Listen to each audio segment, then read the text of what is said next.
Hey everybody, welcome back to another episode of What's for Dinner. I hope you're doing super awesome today. If you guys have any questions, make sure you reach out to a healthcare provider for answers to those questions. Remember, everything here is just for informational, educational purposes. And if you have if you have any need for somebody who specializes in hormones, you can find a provider like that at worldlinkmedical.com. And if you're looking for anybody who specializes in metabolic health, which is what we talk a lot about here, so low carb, carnivore, keto, you can go to lowcarbusa.org or smhp.org. All right. Yes. So, what do we got on our low insulin way of eating today? I just warmed up bacon because we had extra bacon, so I didn't make any fresh. Our Amish butter over there that we're still working on. Yep. That I got for my birthday. Yep.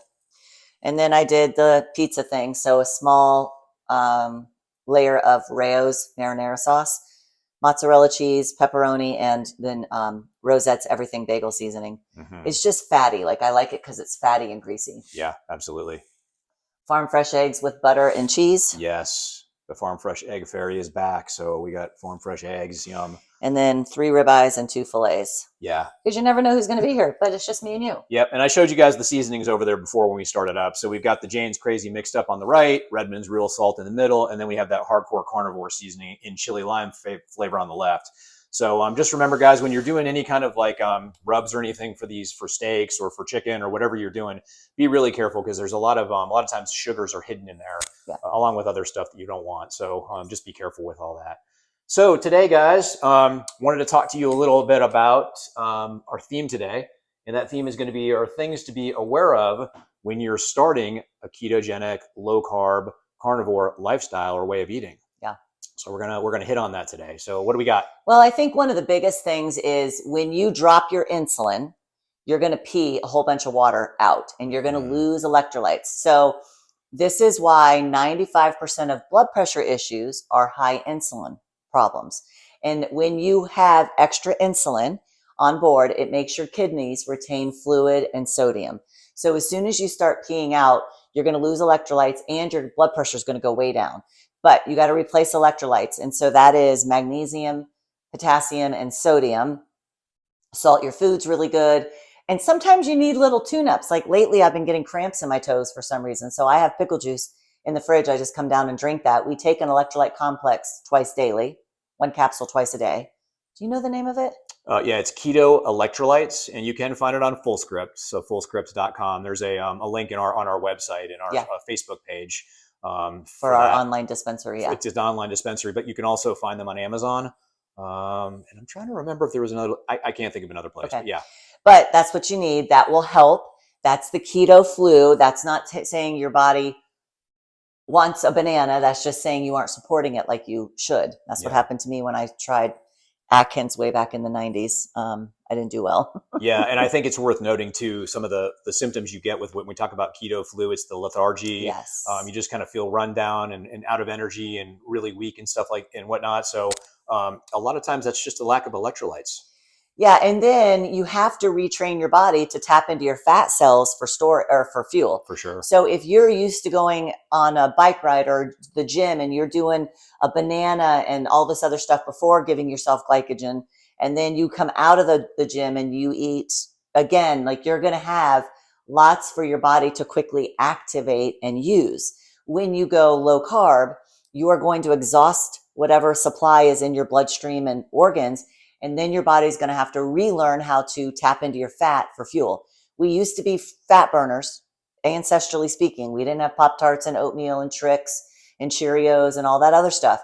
So our body used to know how to do that. But because we become sugar burners now, you have to wait for your body to figure it out. Yeah, there's adaptation phases. So getting into ketosis is fairly easy. Most of us can get into ketosis within a couple of days, no problem. But getting into getting your body adjusted where it's actually fat adapted again, for some people can take a really long time. We're talking, over 3 months or more for some people. Yeah. And so that's where your body just what Teresa was saying, it knows what it wants to burn or what it's going to use. And it just taps right into the fat when it needs it, converts it into glucose when it needs it. And you're good to go. So give yourself grace. If you are a hard worker outer, you do a lot of cardio, you're going to run out of steam because you're not going to have energy circulating in your bloodstream while your body figures it out. So The other thing is when people go on a diet, okay, so this is a lifestyle change, but a lot of people call it a diet. They think, I have to restrict calories. I can't eat when I'm hungry. I'll be hungry all the time. We don't want you restricting calories. We just want you watching your carbohydrate intake. And we don't want you hungry either. And we don't want you hungry.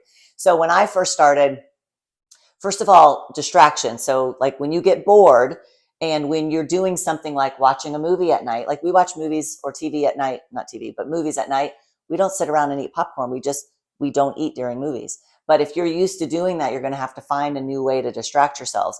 But in the beginning, if you get sugar cravings, many times that can be satisfied with fat. So I would get sour cream and dip pork rinds in sour cream. It's all fat. And then sometimes I moved on to, because then I liked hot dip. I melted warmed cream cheese in the microwave and then added Jane's Crazy and garlic powder. And then I dipped pork rinds in that. It doesn't take a lot, but typically that will take care of sugar cravings. You might just need fat. So eat when you're hungry. When you're changing to this way of eating, eat when you're hungry. Don't force yourself to have your belly grumble because that's just going to set you up for failure. Yeah. Hunger will always win. We say that over and over again. But if you're constantly battling with hunger, you're going to lose that battle because you can put up with it and put up with it. But it's all good until you come home or you pick the kids up from school. And you get home and they're screaming and going crazy because they're needing their next sugar bolus. Yeah. And then your husband comes home and he's talking to you about all the issues that he's had at work or whatever. He wants you to rub his feet, whatever it is going on. Like and all of a sudden it hits you and you're like, okay, I can't do this today. I just need to go ahead and have some sugar or just, put in the comments if you rub your husband's feet. That is so nice of you. You rub my arm at night. I do rub your arm, but let's see who else does this stuff for their husbands. Well, I was just on the fly, just trying to think of something, well, the other thing is not to get, is there anything more for that, we think? I don't think so. I think that we've covered that part. So the other thing is not to get frustrated. So you didn't lose weight or you only lost 5 pounds, but your sister's cousin lost 20 pounds. And, but who knows how metabolically dysfunctional some people are.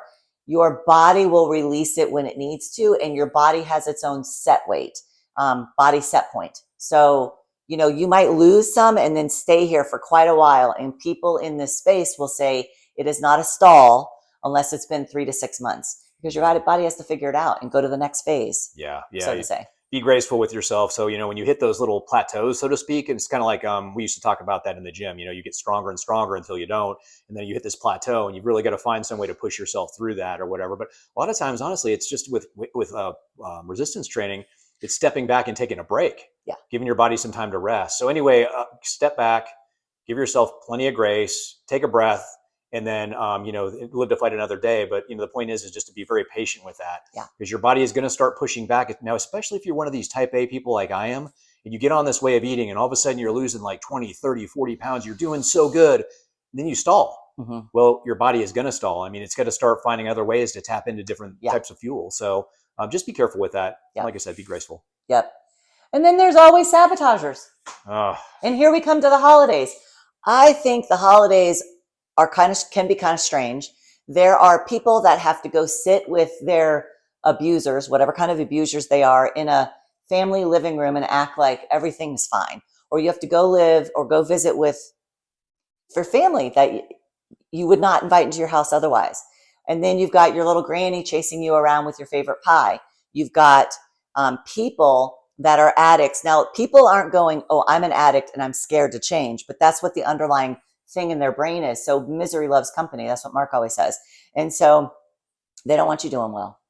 Yeah. My, one of our boys, his girlfriend was just telling us she went on a girls trip. So it was her mom and her aunt went out to take her mom out for a birthday, and they went out of town. They did a road trip together and stuff. And she, anyway, it was more than just the eating thing, but the girlfriend, my son's girlfriend, she was having problems with the aunt because the girlfriend is having, or she's going through like a diet or a way of eating that's a little bit clean. Yeah, she's watching sugar. Well, she's for the most part doing this. Yeah.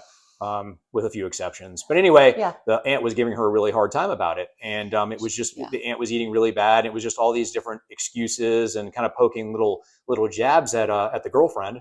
And, it was the mom's birthday, but also the aunt's. And so the aunt said, it's my birthday and you're not going to have like Village Inn pancakes, or you're not going to fill in the blank. Yeah. Like, no. So you got to be careful of that, is all I'm saying, because those people will set you up for failure. We're careful about, and kind of selective about who we'll go out with. We have a great set of friends who we meet for dinner probably once a month, sometimes twice a month. And the great thing about them, they know we're weird. They know how we eat is like, just a little bit different. So we always go places where we can all get something that we like. And then on special occasions, they'll say, like my birthday, they'll say, okay, where do you want to go? And of course, I'm like, a steakhouse. And then we'll ask them when it's their birthday, where do you want to go? And of course, they want to go out to like Italian or something. You get pasta. And we're cool with that, But I checked the menu at the Italian place for next week, and there's like 5 steak options, pork option. I mean, there's just lots of options. But it's a weird society that we live in, and everything is around food. And even at church, it's food. And you have buffets that sometimes people are like, oh, we're not having dessert on the buffet tonight, just fruit. Yeah. It's the same. And there's a couple of little tips and tricks you can do. So if you're going to go out, you're going to go to a place that's going to have a lot of temptation. There's a couple of things you can do. One of them is just to preload with meals, maybe an hour, 2 hours before you actually go out to eat, and reduce your hunger craving. So when you get there and you see these delicious, overpriced appetizers, you'll just be like, oh, I'm not going to have that. I feel okay. I'm somewhat full. Yeah. We do that regularly. The other thing you can do too is if you're going to be tempted with sugary foods, especially early on with your keto journey or your low carb journey, is that you do something like Rosette's mix. I mean, don't get me wrong, Rosette's is good all the time, and you can have it whenever you want to. But I'm just saying where it really shines is these kind of situations, is when you're early on and you have those cravings, or when you're going to binge. Right. Like go at it. Like binge on the low carb stuff. Have as much as you want of that, and live to fight another day. Especially the holidays coming up. I mean, absolutely. Her pumpkin spice cake is amazing. You can take her yellow cake. She has recipes on her website. You can take her yellow cake and add jalapenos and cheddar cheese and make cornbread. So there are options. Yeah, there's just about anything you can think of. You can find a keto or low carb. Now, it might not be as good. The textures and stuff might be different. Yeah, it's different. It's different, but you can find ways to satisfy your sweet tooth. Yeah, if you need to. So, anyway. But the whole crux of it is it's your health. No one's going to be, when you have to get your leg amputated because you haven't watched your sugars for years, like they're still going to go on with their life. Yeah. You have to make the choice, and you have to make the decision, and you have to decide when, and advocate for yourself, and just say, I remember Rob Seifus one time saying carnivores or people doing low carb should have the same arrogance as a vegan. So arrogance in the fact that if you accidentally offered a vegan steak, what would they say? Oh, I'm vegan. I don't eat steak. Yeah. Right? Yeah. It's just a matter of fact. This is who they are. Yeah. When we get offered cake, you're like, oh gosh, I'm on this diet and I just started and I really need to do it for like at least 2 weeks. And oh gosh, but that's not. Yeah. No, I don't eat that. Be confident. I don't eat that. Yep. I'll have some steak. I'm good. Yeah.